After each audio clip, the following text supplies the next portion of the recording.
In this episode, we're diving deep into the fascinating world of self-development. We'll be exploring some key things you should know and understand to really unlock your potential. Ready, Lily? Absolutely, Sophia. I'm excited to unpack this topic. Self-development is a journey, not a destination, and I think many people get lost along the way. Let's help them find their path. Exactly. Let's start with the basics. What's the single most important thing you believe people overlook when it comes to personal growth? I think it's the crucial role of self-awareness. So many people jump into self-help books or programs without truly understanding their own strengths, weaknesses, values, and beliefs. It's like trying to build a house without a blueprint. You might end up with something interesting but not necessarily functional or fulfilling. That's a fantastic point, Lily. Self-awareness is the foundation. It's about honestly assessing who you are, what you want, and where you are now, warts and all. And that brings us to another crucial element, setting realistic goals. How do we advise listeners to approach goal setting? It's all about the SMART approach, Sophia. Specific, measurable, achievable, relevant, and time-bound. No more vague aspirations like become happier. Instead, try, I will meditate for 15 minutes each morning for the next month to reduce stress and improve my mood. See the difference? A huge difference. That's actionable and gives listeners a clear path to follow. And it's important to remember that even small, consistent steps make a huge difference in the long run. We're not looking for overnight transformations, right? Absolutely. Rome wasn't built in a day, and neither is a stronger, healthier, or more fulfilled self. We also need to factor in consistent effort and perseverance. Setbacks are inevitable. How do we help listeners navigate those inevitable bumps in the road? That's where resilience comes in. And it's not just about bouncing back. It's about learning from the setbacks. What didn't work? What could I do differently next time? Viewing setbacks as learning opportunities is essential for growth. Plus, celebrating small victories along the way is crucial for maintaining motivation. That's so true. We often focus on the grand finale, the ultimate achievement, but the small wins along the way provide essential fuel to keep us going. Think of it like a video game. You need those power-ups and level-ups to keep playing. Exactly. And speaking of fuel, we can't forget the importance of self-care. It's not selfish, it's essential. What does self-care look like in the context of self-development? For me, it's about recognizing my own needs and tending to them. That might mean prioritizing sleep, eating nutritious food, exercising, spending time in nature, or connecting with loved ones. It's about finding the things that truly recharge you and making them a non-negotiable part of your routine. And it's different for everyone. What works wonders for one person might feel draining to another. It's about experimentation and self-discovery. Speaking of experimentation, let's talk about learning new skills. How important is continuous learning in self-development? In today's rapidly changing world, continuous learning is not just beneficial, it's essential. It keeps us sharp, adaptable, and engaged with life. It could be learning a new language, taking an online course, reading books, listening to podcasts. The possibilities are endless. And it doesn't always have to be formal learning. Watching documentaries, exploring different hobbies, even engaging in meaningful conversations can all contribute to personal growth. It's about broadening your horizons and challenging your own perspectives. Absolutely. And let's not forget the power of mentorship and seeking feedback. Having someone to guide you, to offer support and constructive criticism, can significantly accelerate your progress. It's like having a personal coach for your life journey. That's a perfect analogy. A mentor can provide invaluable insights and perspectives that you might not have considered on your own. It's about building a supportive network and leveraging the experiences of others.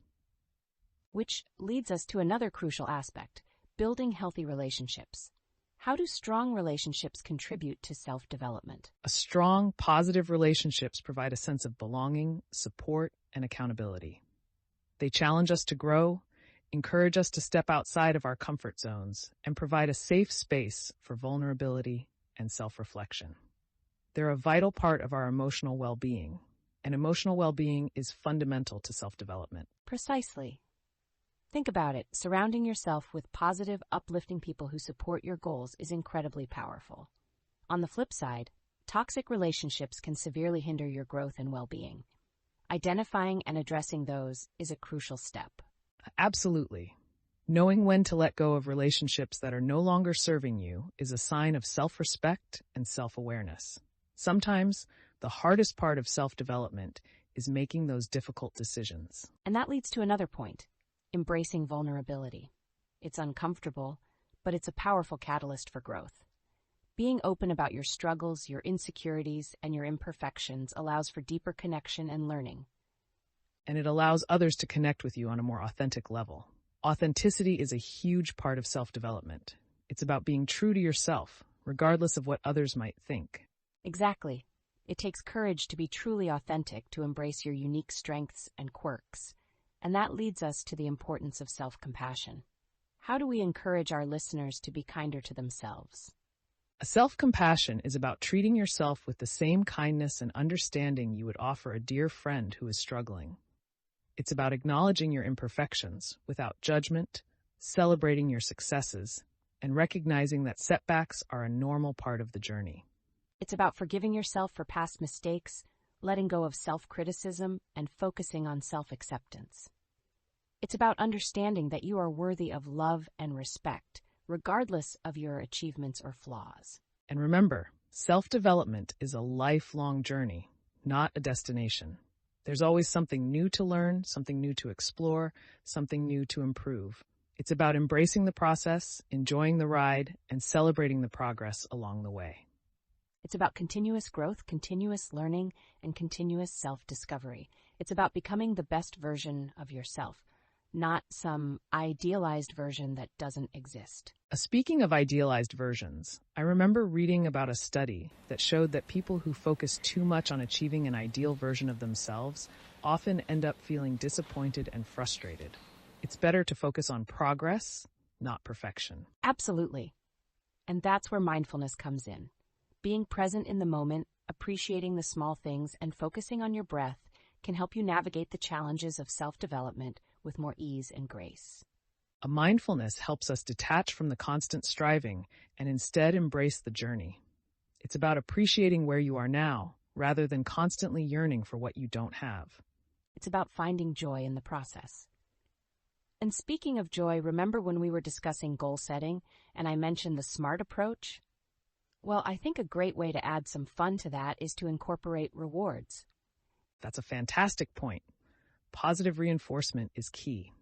Small, enjoyable rewards for achieving milestones can help boost motivation and keep you engaged in the process. It's about turning self-development into a positive and enjoyable experience rather than a chore. Exactly. Think of it like a game. You level up, you get a prize. It keeps it fun and makes it less likely that you'll lose motivation along the way. And that's crucial because self-development takes time, effort, and dedication. It's a marathon, not a sprint. And speaking of marathons, I once tried to run a marathon without training properly. Let's just say it didn't go well. The point is, self-development requires consistent effort, just like marathon training. It's not about sudden bursts of energy. It's about sustainable, long-term commitment. And it's okay to ask for help. Reaching out to friends, family, therapists, or coaches can provide invaluable support and guidance. Don't try to do it all alone. That's excellent advice. Remember, self-development is a journey of self-discovery, and it's important to be patient and kind to yourself along the way. Celebrate your wins, learn from your losses, and remember that every step you take, no matter how small, is a step in the right direction.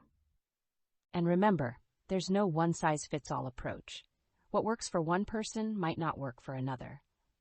The key is to find what resonates with you, what motivates you, and what sustains you on your unique journey of self-development. So, as we wrap up this episode, what's the one key takeaway you want our listeners to remember? Self-development is a lifelong journey of self-discovery fueled by self-awareness, consistent effort, and self-compassion. Embrace the challenges, celebrate the victories, and never stop learning and growing. It's a process of continuous improvement, not perfection. Beautifully said. And remember, you are worthy of love, respect, and all the amazing things life has to offer. Believe in yourselves and never give up on your dreams. Until next time. Keep growing, and remember, even if you stumble, you're still moving forward.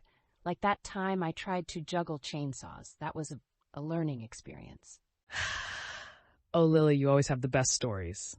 Thanks for joining me today. My pleasure, Sophia. Let's do it again soon.